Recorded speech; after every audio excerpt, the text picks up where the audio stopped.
to A Well-Designed Business. My name is Luann Nigara, and I'm so glad you found this podcast. Together with my husband Vince and our partner Bill, we have grown our company Window Works from the ground up. So I know and I understand the challenges you face in running your interior design business. I also know that your talent alone isn't enough to ensure your success. So on this podcast, we talk about strategies and practical steps to help you grow your business. But make no mistake about it, we have our share of fun here too, mixed in with those aha moments that I love so much. This isn't fluff. Nobody has time for that. Whether you are a new interior designer or a seasoned designer, I am here to help you create and to manage the kind of interior design firm that you dream of. It's straight talk and it's action. Are you ready? Let's get started. Hi, welcome to another episode of A Well-Designed Business. Sarah Magness joined me today, and I, for one, am very glad she did, because in addition to Sarah being a House Beautiful Next Wave designer and her being featured in Architectural Digest for a massive townhouse project that she saved and renovated, Sarah and I get into a conversation today about how to talk budgets with clients, and I think you're going to love her straightforward answers and her advice for this tricky area of business. Her firm, Magness Design, which is located in New York City, focuses on preservation by saving historic properties and making them livable, and she has major projects in New York City, the Hudson Valley area, and on Long Island. In addition to telling us how she gained real-life design experience before opening her own firm, she also tells us about the New Heights program at Marymount, where she teaches middle school girls the principles of design and architecture. Sarah came to spearhead this program through her involvement in the Institute of Classical Architecture and Art. In the last 4 years, the program has been so successful that it's now spreading nationally. There's a lot to learn in this episode, so be sure to let me know either in the Instagram post for this episode or the Facebook post for this episode what your favorite takeaway is. On Instagram, follow me at Luann Nigara, and on Facebook at A Well-Designed Business. And be sure to follow our sponsor Article.com on social too. As a matter of fact, after you check out their fabulous line of mid-century Scandinavian-inspired furniture and you sign up for their trade program at welldesigned.article.com. That's welldesigned.article.com. Be sure to let them know on social that you found them through this podcast, and maybe give them a high five and thank them for helping me bring this podcast to you. Alrighty, let me introduce you to Sarah Magness.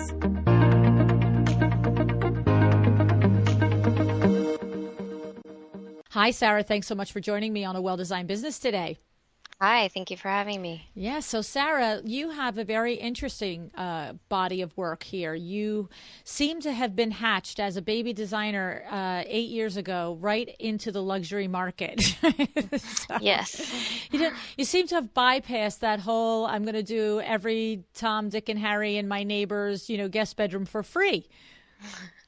I did it a little. I'm not going to, I had small instances of that, but I was very fortunate to have the opportunities to have projects that really were very intensive, long, but also very exciting to work on. Okay, so let's pick apart a little bit about how that came to be.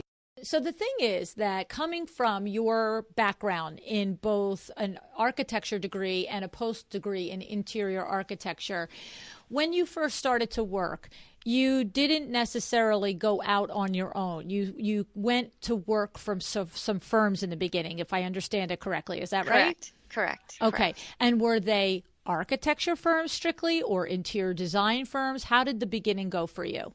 So when I was in my graduate program at Pratt, I had a really amazing thesis professor that gave me some amazing insight into initially having my own firm. And as most people know, that's sort of the best way in business to be profitable. So his suggestion was to work for 4 or 5 different firms of varying sizes to, get real life experience, to see what scale of a firm I may want to operate as one day, but also to see how they operate, their day-to-day, tasks of how they run their business, how they communicate with clients, and so forth. So that's exactly what I did, and I worked. I focused mainly on architects that had a similar background to me educational wise. So almost all of them had backgrounds in architecture, but focused more on interior architecture for a profession. Interesting. Okay, so I love this professor. I love this professor at Hello, right? Because that's Yes. so true, is to come out. I mean, we've had interior designers on the show that recommend spend a year working at retail, whether it's a furniture showroom or a kitchen design showroom or something, but also for this professor to suggest that you work at specifically 4 or 5 different size firms so that it's like doing reconnaissance. It's like, and truly what it is, Sarah, see if you agree, it's almost like the completion of the design education that the schools are not able to do because they can't keep you there for 8 years, right? Yes, correct. And I mean, most students that have an architecture background, they have to go through an apprenticeship, I like to call it, where, they have to follow with national guidelines. They have to file with NCARB as far as just filling out. It's sort of a timesheet of all different, there's 16 categories of components that you have to accomplish and have signed off by your superior in order to take an architecture exam. And interior design doesn't necessarily have that type of program. So I was sort of trained initially to focus in that way and work with different architects and study under them so that I could eventually go out on my own. So the thing is now that's interesting. Like obviously with architecture, you're describing you have to do this sort of apprenticeship, but in interior design, that's not a requirement. And so we've had interior designers that go out right from school onto their own. For crying out loud, we have interior designers that put a sign up and say, I'm an interior designer, right? But I love that. Again, I'm going to go back to his advice because I remember when I interviewed Dr. Ellen Fisher, who at the time was the dean of the New York School of Interior Design, I said to her, why don't you teach business? Why don't you teach interior designers, how to run the business? How can you leave such a gaping hole in the education? And she straightened me right out. She said to me, Luann, we have to teach commercial, residential, sustainable, floor plans, sourcing. Like she went through 90 things that you guys have to learn in an interior design course for your course. And she said, we just can't get to it. She said, however, we do always recommend that the students go and work for other firms before beginning their own firm, even if it is only for a couple of years, to try and learn that business component. And so this man's advice took it a step further. He said for 4 or 5 years. Okay. So I love it. And so what happens now? You have some pedigree. You didn't just go out and work for Sally Smith Interior Designs here, Sarah. No. I was very selective on who I chose to work with because I admired their work and I wanted to, learn from the best. So when I first came out, I worked for a really big architecture firm called Corrigan, which was an international firm that, was great just to get exposure to see kind of big scale projects that I could be working on, but then decided to focus more on residential and began working with Deborah Burke, who I really admire and love. She's a great boss, great person. So she was very supportive of me. And then went and worked for Benjamin Noriega, who's also an amazing mentor to me, and also Christopher Maya, who is a true decorator, and introduced me to a world of the decorative arts that I would have never known without being sort of boots on the ground with him to visit all the different stores and vendors that exist in New York City, to be exposed to that. So very grateful to all of them. That's a terrific, like I said, that's some pedigree there. And the question I have for you is, somebody listening who's getting ready in the next year or two to graduate from architecture school or interior design school or something, or even is out there now and a year or two in the industry, 3 years possibly.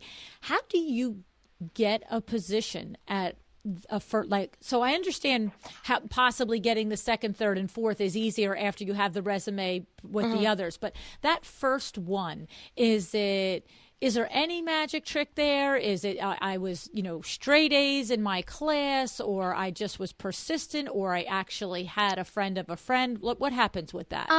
Well, in the residential world, it's not as intimidating, I would say, to interview for a prospect job. I mean, in the architectural world, interviewing for big companies, I mean, most universities have career day. I know, for instance, at Notre Dame, University of Texas, Yale, New York School of Interior Design, RISD have amazing career days where a lot of very high-end residential interior design and architecture firms participate.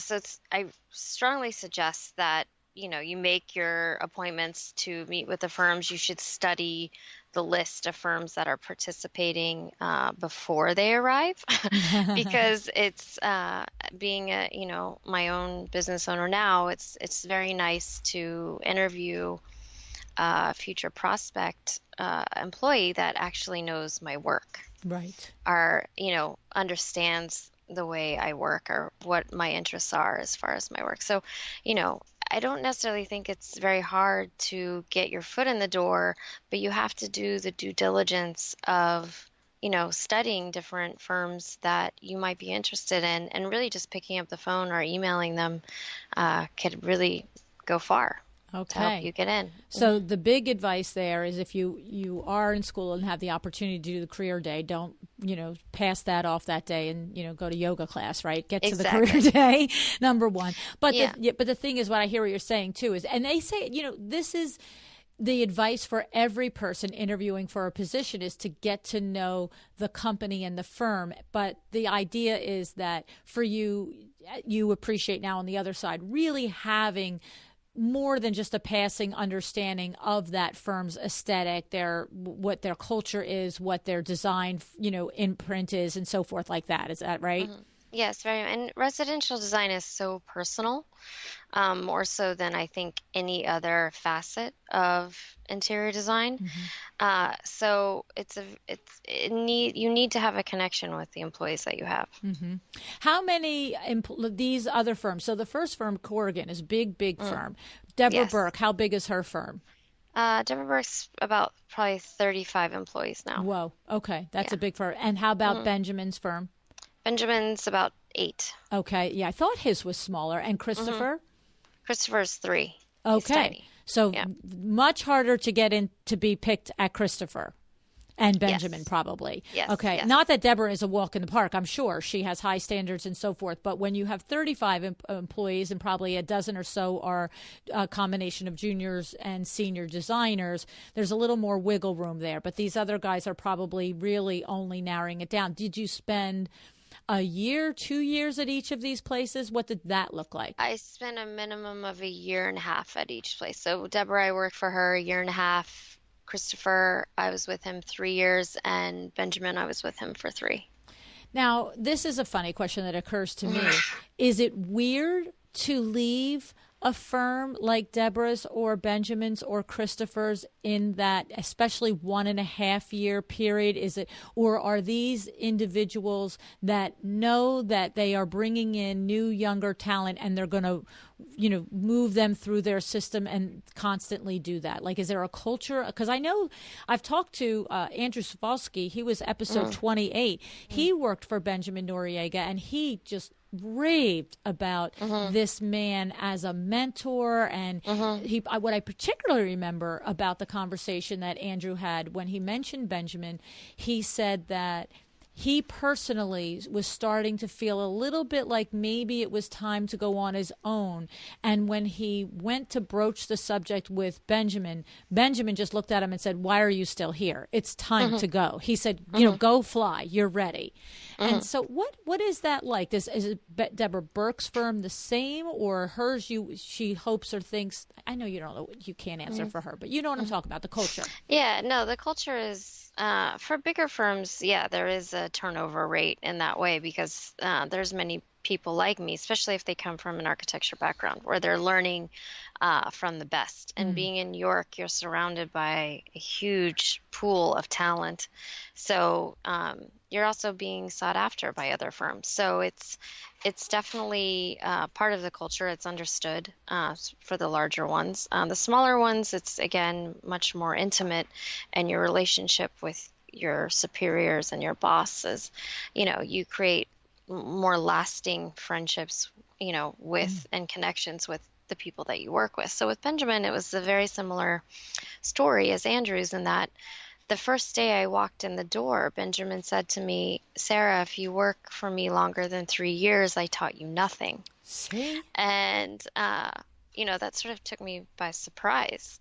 Yes, right? But I remember when 3 years came up, I sat down with him again, same as Andrew did, and I said, I have this possibility of a project, but I don't want to take it, if you don't think, and it was more of a dialogue of really just saying, do you think I'm prepared and ready to do this? Right. And what was very supportive about Benjamin, and to this day, because I see him on a regular basis, is that he said, "Sarah, you're ready." But he's like, if it doesn't work out, you can come back. So, I didn't have the fear of, you have your normal fears of just, starting something new, but like Exactly. it wasn't like I was jumping off a cliff and hoping to land on my feet. It was just, there was a lot of support in the design community, and especially being in New York as long as I have now. It's really an amazing community of people in New York that support everyone. That's can you think about that now, Sarah? How do you feel about that now that you've been running and building your own firm? Do you, because that is what I'm hearing. I have not met Benjamin Noriega yet, and hopefully one day I will. But he sounds like his particular mission, in addition to creating beautiful spaces for his clients, but that he has this dual mission of mentoring, teaching, and kicking out of the nest young, inspired talent. And so that's a different mission than somebody who could be everything equal, as same level of notoriety, same level of talent, same level of years in business, but wanting to keep their team with them for 10 and 15 and 20 years. Two different points of view, right? Where do you fall?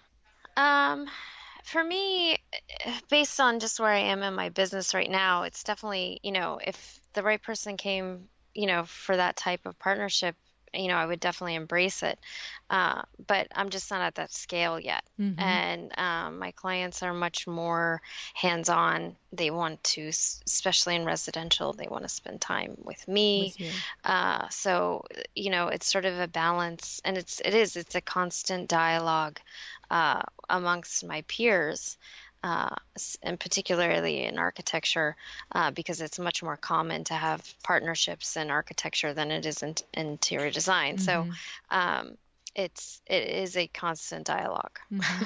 Yeah, no, I have to say, I think that's an interesting, like I said, the second time, if there's two of you that I've met, then there's probably 3 dozen others that Benjamin has brought in, mentored, and said that same sentence to. If you're here in 3 years, then I haven't taught you anything, which, and being a business owner for almost 4 decades, I'm very interested in mentoring and teaching too, but I love it when they stay and grow up and then become, my equal sitting next to me, doing it as well as I do, and so many things better than I do. And so I don't think one is right or wrong, but there is a different mindset as the business owner of what your mission is when you meet your next new employee. And so I think that's very interesting and gracious of him to always have the thought to teach you as much as he can teach you and then send you on your way.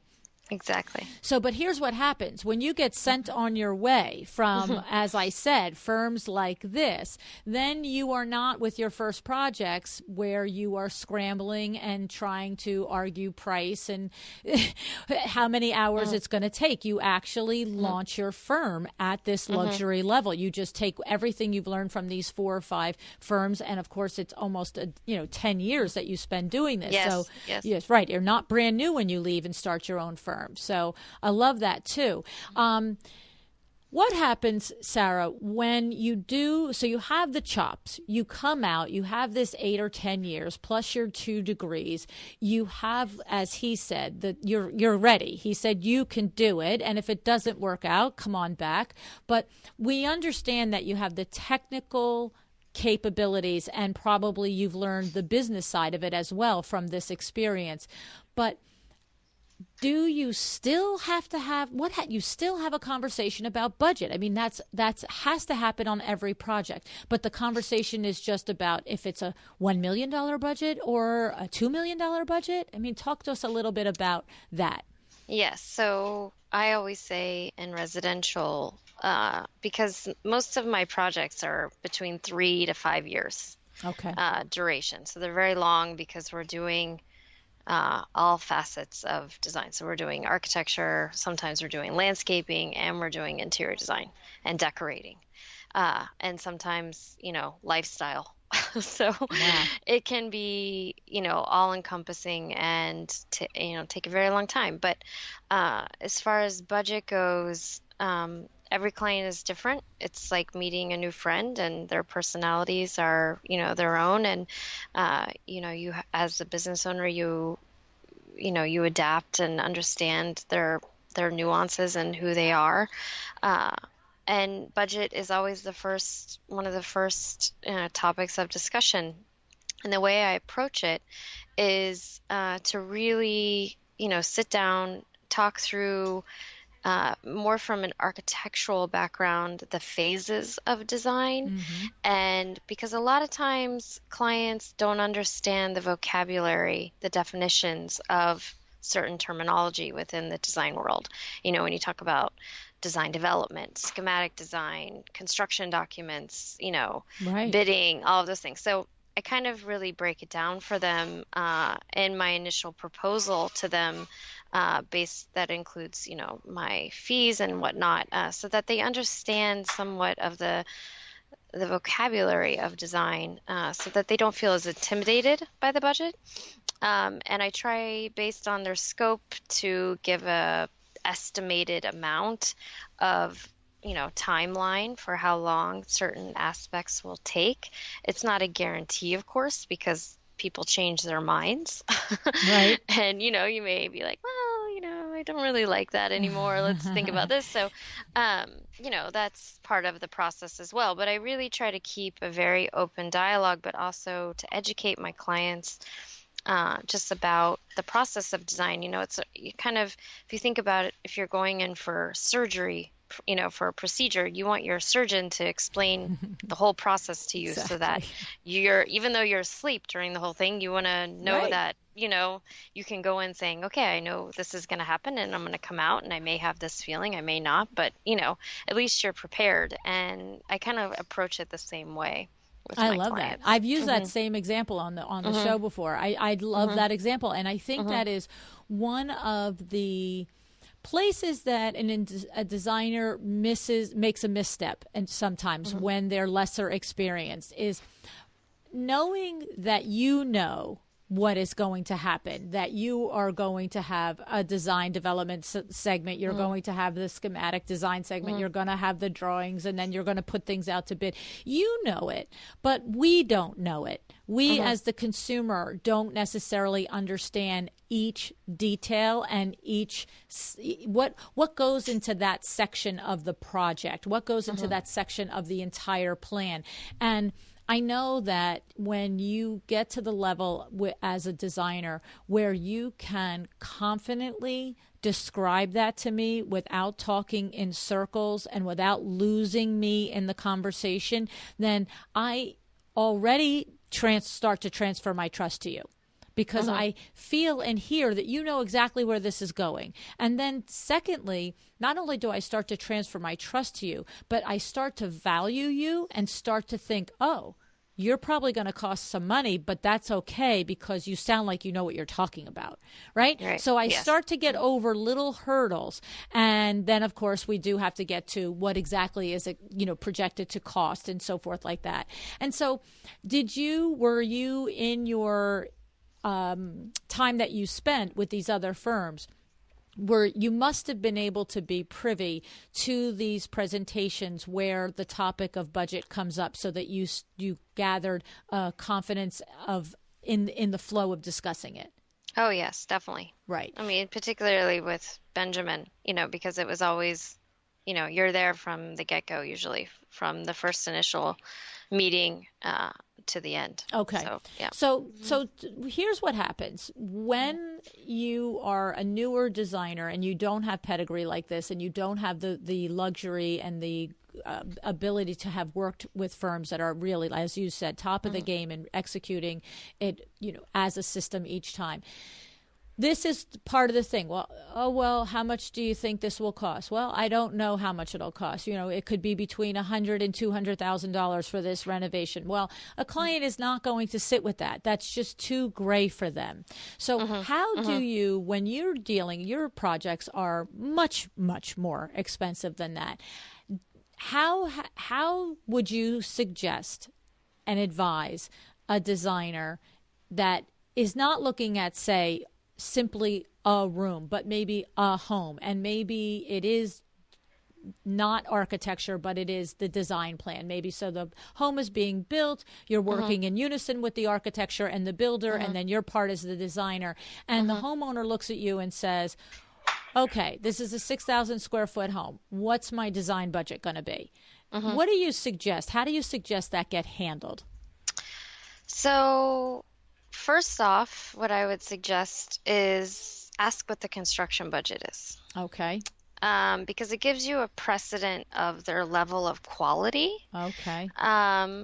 For whatever if it's, a pool house or a house, whatever it may be. If you're saying a 6,000 square foot house, then if you understand the budget for construction, and it's going to vary obviously on region, but the price per square foot is a good way to sort of start engage what the client's level of quality is. Okay. And from that, in my experience, the interiors budget ranges between 15 to 18% of the construction total. Okay. Of what you would spend on furniture. Okay. And again, that's also, there's going to be in my business particularly, there's clients that they want things that no one else has. They want bespoke pieces that are designed specifically for them, and they understand that comes at a huge premium, but they want to pay for that, and that's different. Based so yours on the might be 25 or 35% of the construction budget, or even possibly higher. Yeah, but that's a very good way to gauge. Just if you're asked on the spot. I love that. To be like, okay, what's your price per square foot? Okay, now I can estimate that. 15-20% gauge of. That's a very actionable tip. Thank you, Sarah. I have to say, I love that, because for somebody that is first time experiencing that gives them, because what happens typically when you're first time experiencing that, you're doing this whole dance of, well, I'm not sure, and how do I know if you're going to pick quartz or marble, if you're going to pick, this or that. And what happens is that is all absolutely true. The designer does not know what they're going to do, but I love that you have this very specific way to estimate it. And the simple fact is that it does what I said a moment ago. When you come back with a direct answer from a question, it instills confidence and portrays your value. It's like, she knows what she's talking about. Yeah. Okay, awesome. I love it. Thank you. I also feel that clients, budget, as we're talking about it, it's always a huge issue with every client. They may say they have a large budget, but then everyone cares about their dollars and cents. So in the end, what's important is that they have one number in their head. They add up everybody. Yes. And they say, I'm going to spend X. Right. And you as the interior designer have to realize that you're just one of the line items within that big number. And, I feel that clients, when you articulate to them that you understand their one number, balance, and that you are a part of that. And, to break it down almost like a grocery list of, what needs to be done for the house, they're much more receptive to accepting, things that may cost a little bit more, but it will enhance the house and, also the client specifically to who they are. So, I think it's important to kind of really look at it from the full picture of the process of design and who else is involved to get it done. So what you're describing, if I'm hearing it correctly, is ultimately understand what their one number is. So they might just start out with, what is my budget for, what do you think my budget should be for interior design? You come back and you say, well, what's your budget for the overall construction? You calculate 20% of that, throw it at them. If they give you big eyes, right? Then you might say, well, what was your one number? What was the number that you expected to spend on the entire thing? And if it's a minute and a half above their construction budget, then you can easily tell them they're out of their mind. Like, how can I furnish a 6,000 square foot house? We have to be realistic, right? Yeah, and that's the thing is, like, it's the art of negotiating. So, no one's going to want to tell you, well, I want to build this house for $3 million. It's right. Like, it's really They'll a $5 million. Yeah. So, it's a conversation of understanding that as well. But it's like, look, you like, and in residential, you can have these conversations. It's like, you want really nice things. You appreciate these finer things. And to do that, this is the time that's going to take to get those things, and this is what they're going to cost. Right. And in my experience, I have real life examples of projects, based on square footage costs of what things are, and they can see photographs of the quality of work and walking it through them. And, most of the time they'll get that. I have a project now where the client came in really under budget and we've tripled it. So, because they want nice things. Right. And, it happens. Almost every project I have, the budget goes up because they enjoy the process of design and they want to make their home, specifically if it's their primary home, very special. The difference between going over budget because the client is making choices along the way is very different than going over budget because you have not respected the budget, right? So what you're saying is that they have their one number. You pitch them the 15 or 20%. It's either agreed or they're going to negotiate back and forth. But two things are happening. If you tell them it's approximately 20% and they say that pushes over the overall budget, then the discussion is, well, based on the portfolio that you've seen of mine, this is what I expect. It's not going to look like this. I don't think this is realistic. Where can we move? What can you do? And of course, they'll probably reach for it.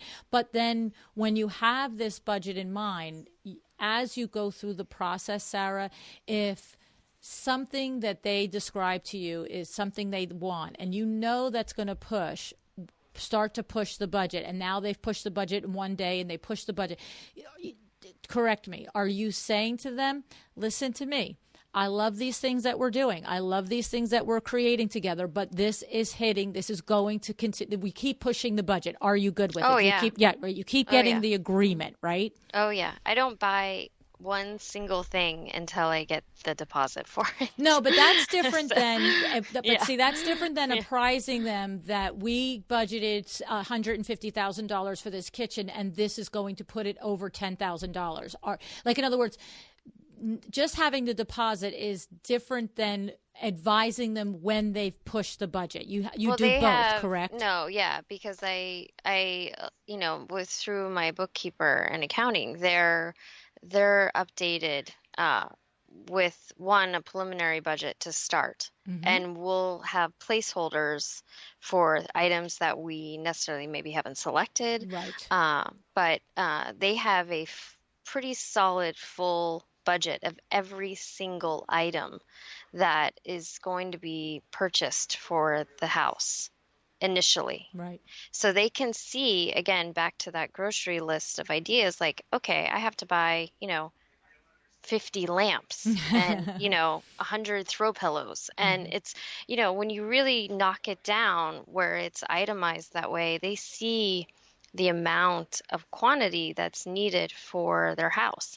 And then it becomes a discussion, well, okay, the guest room, I don't need to buy a higher end quality furniture for that. I can buy that maybe from a catalog. And, that dialogue begins for things that maybe aren't as special to them, are as Right. important to help, you know, monitor the price of the budget. But Right. they're very much a part of the process on everything that's being purchased for them. They Right. know. Right.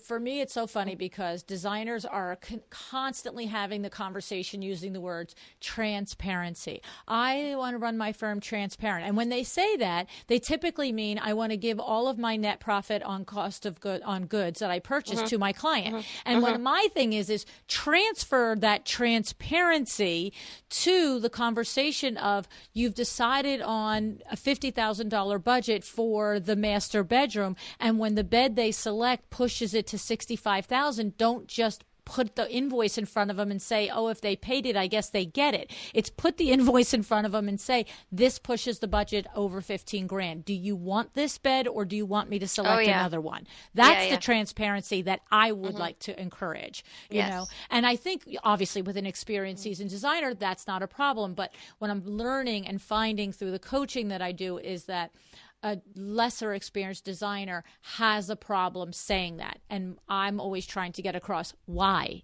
On the beginning, it's a choice. On the end, it feels like a put upon, right? Yeah, no, totally. Okay. And I don't know if it's for younger designers. They're, you know, I mean, money is not something that's necessarily very easily discussed within the interior design world. We're more artists than we are business people. So I don't know if it's the intimidation of losing a project, and upsetting a client, because especially in residential, you are very close to the client, but it's, you have to sort of step back and look at it from, they selected this, because of their aesthetic, not because you selected it saying, I want to push something that's more expensive, unless it's something that's like, this is going to make a huge difference to the space if we choose this and explain why. Right. But yeah, you can't be timid in that way. No, because it doesn't. The thing is, if you're to use your word timid, if you're timid about the conversation, you're timid about if they're going to be upset, if you're timid about any of that, I promise you, they're going to be all of those things if it's a surprise after the fact. You know, the choice beforehand is simply a choice. As you said, it's like, this bed, I believe, will look good in this room because of these reasons. These are the reasons I love this bed for this room. However, here's an alternate, or here's the bed, but we're going over budget. And I always just am trying to express that conversation beforehand is not a dramatic conversation. It's, do you want mayonnaise or mustard? That's what that conversation is. Afterhand, it's tough. Now, I have one other question, because I know I'm going to get an email if I don't ask you this. When you described 15 to 20% as the range for the interior design of the home, is that cost of goods? Is that include your design fees? Is that a complete estimate of the project? No. Okay. No. See, I knew I was going to get that question. It's only goods. That's cost of goods. Okay. So, and so how do you, in that conversation, Sarah, then say, and I expect my design fees to be XYZ? Or is it not possible in that first budget conversation? How does that get handled? So that's the more moving target number, at least in my business, because my projects are so long. The way that I operate is by the hour. So I charge like an architect. I don't charge like an interior designer. So I base the client, and you think like you're almost being charged like an attorney in a lot of ways, so, as much time as you need me, that's how I'm billing you. And I do an estimated proposal based on the scope at the time when we begin, of what I think it's going to cost. I'm pretty accurate at doing it now because I've done it a long time. It ranges based on some of it's based on the construction cost, but it's also the client. Each client is different. Some clients really want to be involved in the design process, so they want a lot of your time. Then I have other clients where they're building their fifth house and they've done it 100 times already, and they don't need to spend that much time with me. So it really varies on the client too, to know what their needs are. So you have no problem, and I love it. So what you're saying is if you've had 2 or 3 or 4 meetings with the client prior to signing the contract, and you can see that this is the client who is going to require more hours, you simply tell them, if you thought the project would take, I know that this is, you said multiple years, but say it's going to take 80 hours a month. You'll look and say, this one's probably going to be 100 hours a month. So you just simply tell them 100 hours a month. Yeah, right. I love it. I love it. And then the person who is, like you said, on their fifth house, and you know that they're just going to phone in their selections and have 2-minute emails with you, you can say this is going to be pretty straightforward. Yep. Okay. Yeah. Do you give them do you do that? Do you say estimated hours per month on your project, or how do you explain that to them? It's by phase. Okay. Going back to that development phase and the schematic phase. Okay. So I try, because there's so much being thrown to a client. You have to realize, and I don't know if many interior designers really understand this, that a client is receiving, when they're building a house, tons of invoices. Right. Tons and tons and tons of invoices. So your language needs to, basically be similar to what language is being received from the general contractor, from the architect, from the landscape designer. If your invoices are similarly formatted to the way theirs are, it's going to be much easier, one, to get paid on time, and two, that they're not going to feel that you're a completely different entity than all the other components that are coming at them. So you just, I think it's just being, sympathetic to the fact that the client is they are the end all. So they're not just talking to you, they're talking to 4 or 5 other, contractors as well. I love that analogy. No one has ever expressed that before on the program, where you're saying is, if you really truly, this is, of course, we're talking about new builds, right?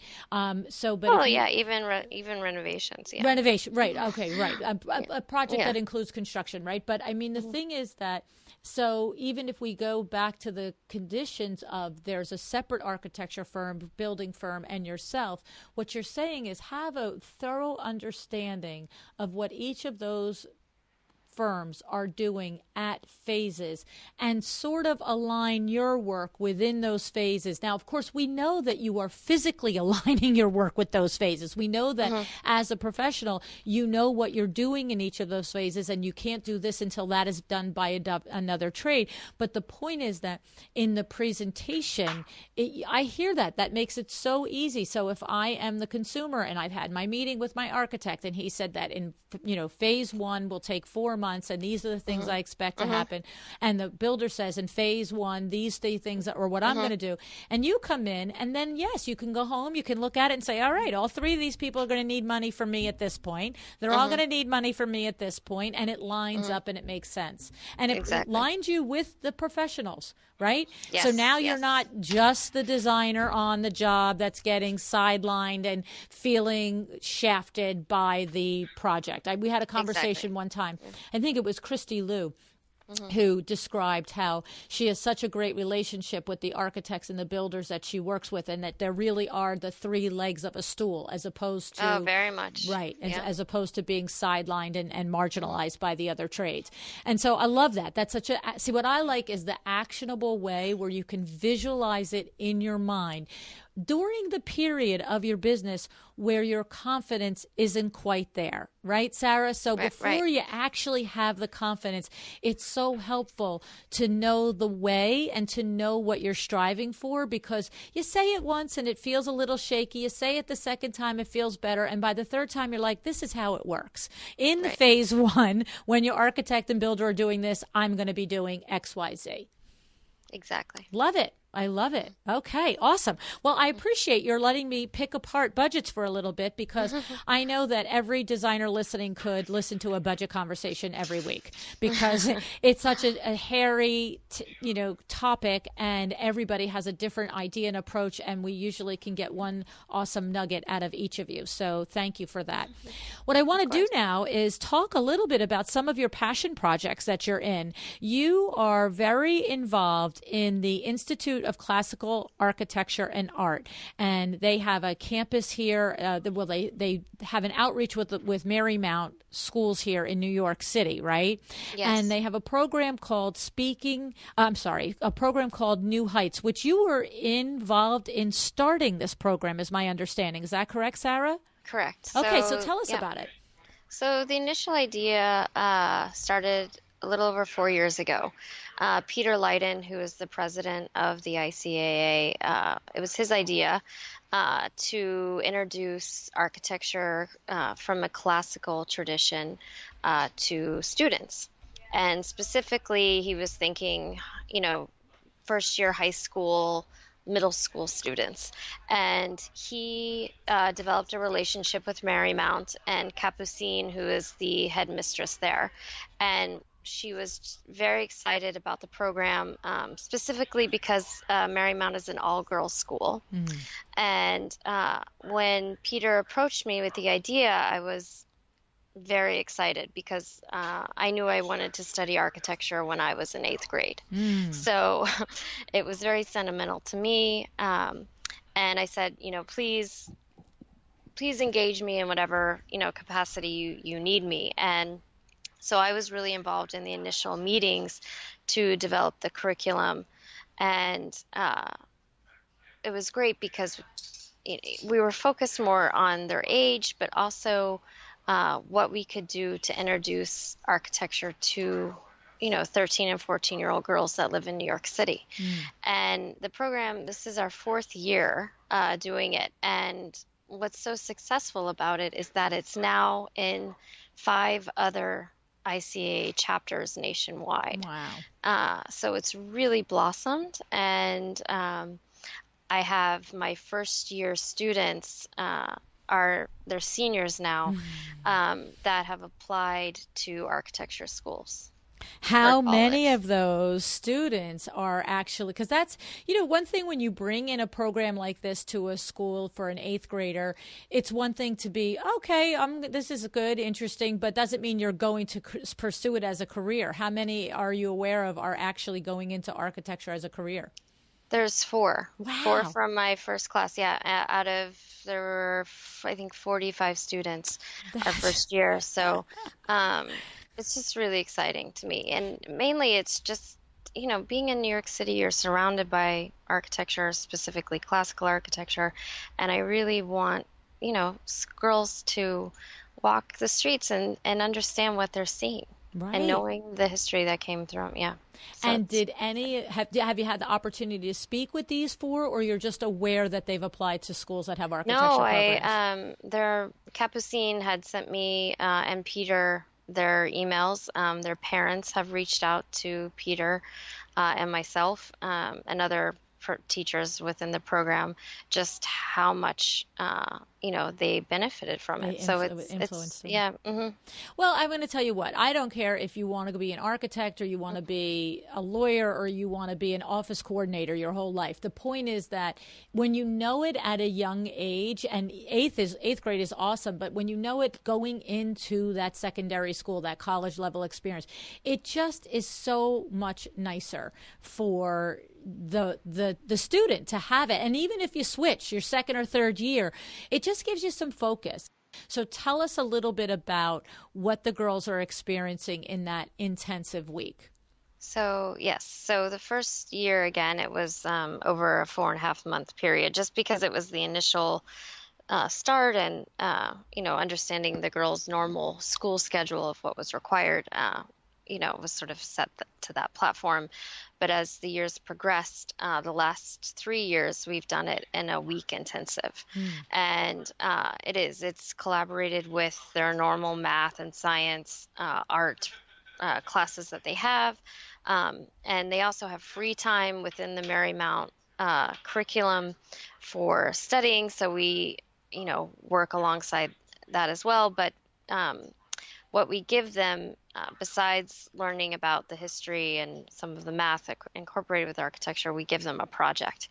And at the end of the week, they select what their project is going to be, and every year it changes. Most of the time, we give the option as well to create your own project based on what we've learned, and the majority of the students choose to design their own project.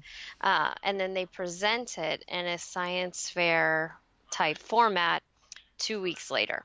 Okay. And for instance, one of the girls that they're in teams of 3, and one of the teams wanted to design their own project, and we were studying the Duomo in Florence. So they wanted to create a model out of plaster of the Duomo and how it was constructed.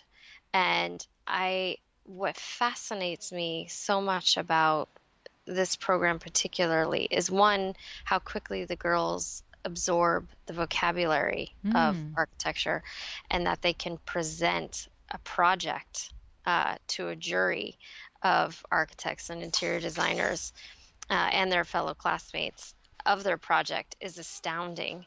But they're so well designed and articulated in their presentation. It's fascinating. So they're very engaged and very excited about it.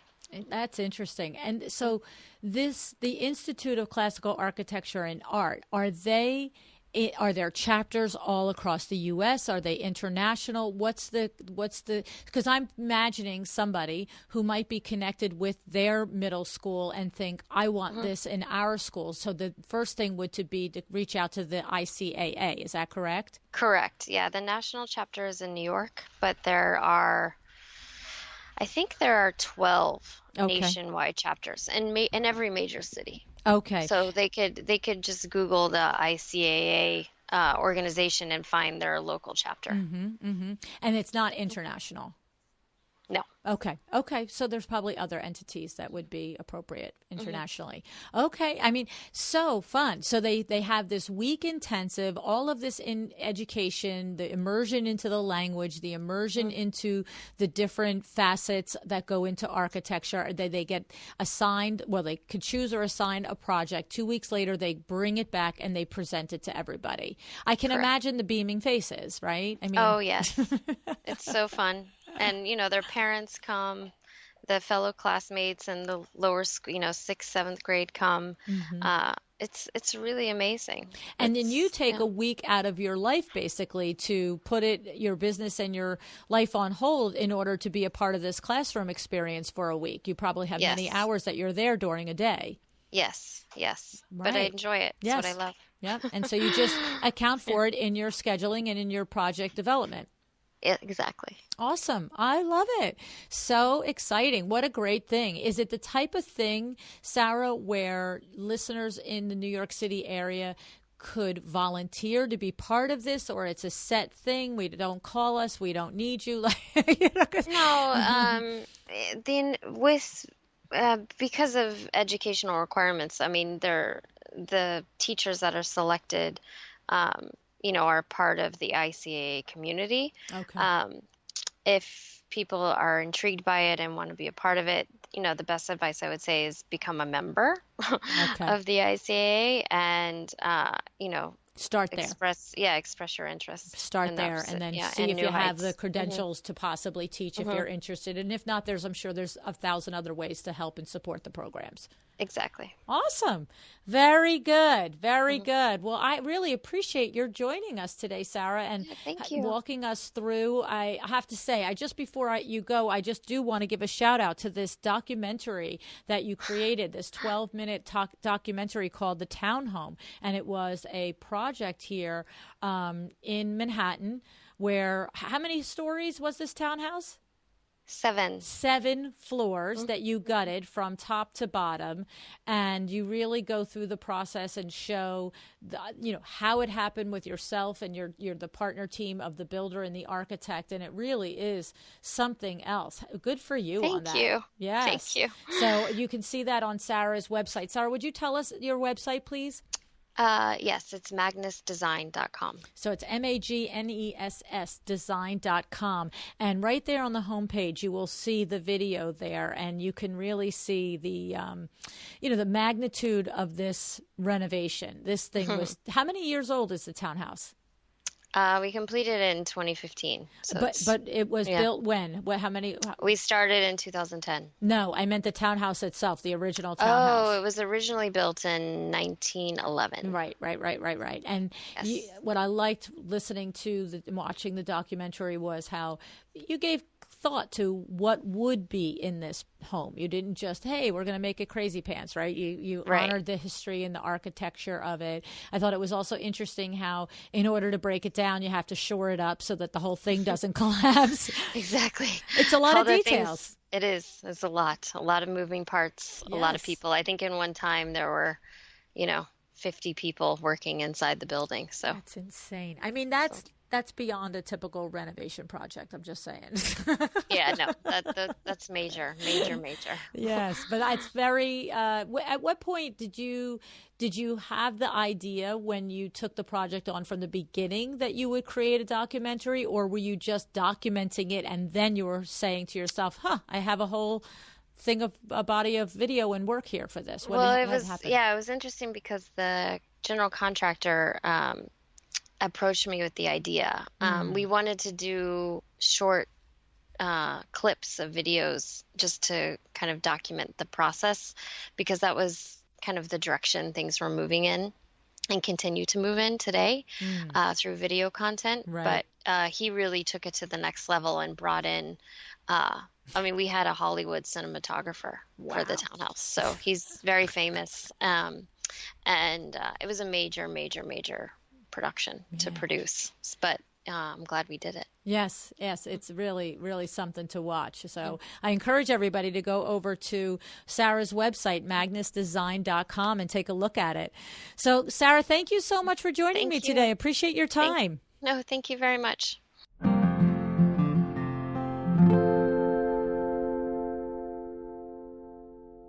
How much did you love that budget conversation, right? I mean, so many little nuances there to help you navigate that conversation, like asking what their construction budget is and using a benchmark of 15 to 20% for a budget number. So good, because it is important for your client to wrap their brain around something, okay? We can't always just say, I don't know. I'm not sure. There has to be a number, because the client can't make even a decision to go ahead and move ahead with you or not. And I know that you guys are always saying they have to tell you the budget, okay? But it is sort of a two-way street, okay? The other big strategy here is that ahead of time that you purposefully, intentionally sit down and make the master list of every item that could possibly go into a room. And then you do it for every room.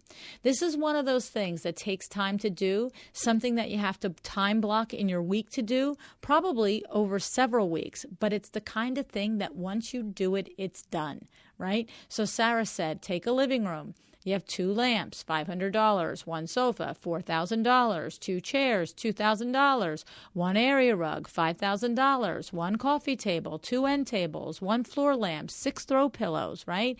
2 pairs of drapes with fabric and rods. You see what she's doing here? She's adding all that up just at a basic level.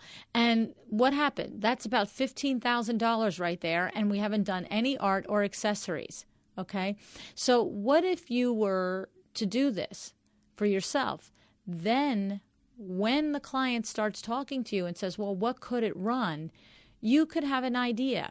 And I would suggest that you do it for different levels. So if you are currently doing entry-level design, and you're obviously and possibly striving for mid-level design, right?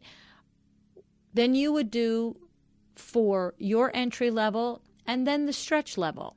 And it's the same thing if you are mid-level striving for luxury design. You would do, a good, better, best. Or if you're at already the mid or high level, you do better and best.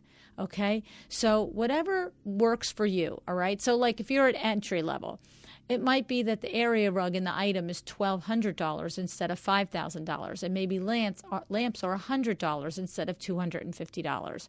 But if you're luxury, maybe that area rug at better is $10,000, and at best it's $25,000. Okay, so the thing is, it really doesn't matter where you are or where you are heading as far as the level of your design.